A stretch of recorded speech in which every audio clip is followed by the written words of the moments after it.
بسم اللہ الرحمن الرحیم۔ میں پاکستان تحریک انصاف کے سارے ورکر اور سپورٹر سے مخاطب ہوں۔ آپ کو معلوم ہے کہ خان صاحب کی صحت ہم سب کے لیے ایک اولین ترجیح ہے۔ 3 اکتوبر کے بعد خان صاحب کے ساتھ نہ کسی وکیل، نہ فیملی ممبر اور نہ کسی پولیٹیکل لیڈر کی ملاقات ہوئی تھی۔ اس کی صحت کے بارے میں ہمیں بہت بڑا تشویش تھا، اس لیے پاکستان تحریک انصاف کی پولیٹیکل کمیٹی نے احتجاج 15 اکتوبر کو ڈی چوک پہ ایک کال دیا تھا۔ اس کے پیش نظر ہم نے ایک درخواست بھی گزاری تھی انٹیریئر منسٹر کو۔ اس میں ہم نے درخواست کی تھی کہ ہماری پولیٹیکل لیڈرشپ کو یا ڈاکٹر کو یا فیملی ممبر کو ملنے کی اجازت دی جائے تاکہ اس خدشے کو ختم کیا جائے اور ہمارے ورکر اور سپورٹر میں جو تشویش پائی جاتی ہے ان کا اطمینان ہو سکے کہ خان صاحب کی صحت ٹھیک ہے۔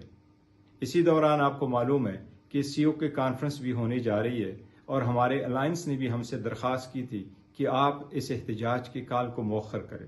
ہمارے فرینڈلی کنٹری بھی پاکستان اور اسلام آباد آ چکے ہیں، چونکہ حکومت نے ہمیں انٹیریئر منسٹر نے ایک ایشورنس دی ہے کہ کل انشاءاللہ تعالی ڈاکٹر کی ضرور ملاقات ہوگی خان صاحب سے۔